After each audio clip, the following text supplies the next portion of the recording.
What you are about to experience is out of this world. Politics, history, and of course, a lot of entertainment. It's time to rock it with the Docket.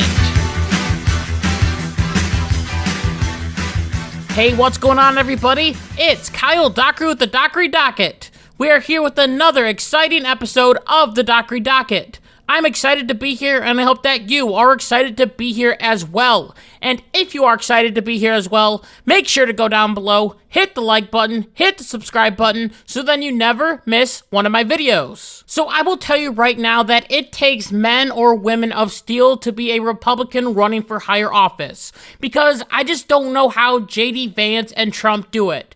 The media is constantly against them all the time, and still they push through and continue to fight. Like I said before, both Trump and Vance are out on the campaign trail, taking media questions, talking to the press, even though they know that they are against them 100%, and are able to slice and dice different videos to make either of them look bad. But Kamala and Tim Walz aren't doing these different things because, well, they are scared. They know that once the American people actually hear Kamala Harris's policy positions, that more people will be turned off by her. When Kamala Harris is on a debate stage with Donald Trump and she has to defend the border or the administration's policies, or how she stole Trump's no tax on tips idea, even though Harris voted to pass legislation allowing the IRS to track workers' tips so they can be taxed, she will be in big trouble. People will start to see that she is not original and that she is fake. And hopefully people will see her as she truly is,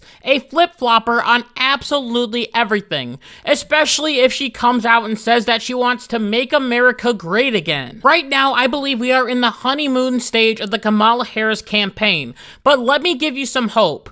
Back in the 2020 presidential election, Kamala Harris was at the top of the Democratic field and was expected to win. Then she dropped once people realized how terrible she was. Then the final nail in the coffin was the debate stage, where Tulsi Gabbard absolutely destroyed her. I think that Trump can do the exact same thing this time around. It is also important to remember that when Joe Biden picked Kamala Harris as his VP, the media thought that she was a terrible pick. Take a look at this. There are reports that say that you have the lowest approval rating of any vice president. Well, there are polls that also say I have great approval ratings. Swing voters don't like Harris. How big a drag is Kamala Harris on the ticket? She's a pretty big drag. I think she was arguably Biden's worst political decision. They don't like her. There's lots of reasons they don't like her. Kamala Harris's approval rating is now at 28%, which is an historic low for any modern vice president. We're hearing it from mainstream media, one outlet after another, one leak after another. That Kamala Harris is the worst vice president ever, the worst politician ever. We don't see the vice president. What people are saying to me, and I'm sure they're saying it to you, where's the vice president? Some White House officials are feeling that she came off looking unprepared for inevitable questions about when she might visit the southern border. We've been to the border. You haven't been to the border. And I haven't been to Europe. And I mean, I don't understand the point that you're making. The point that Lester Holt was making was obvious to anyone else who was watching this interview, which is that the issues at the border are inextricably linked with the portfolio that she's been given. The border is secure. We have a secure border. Bidenomics is working. Prices have gone up. And families and individuals are dealing with the realities of that bread costs more, that gas costs more. And we have to understand what that means.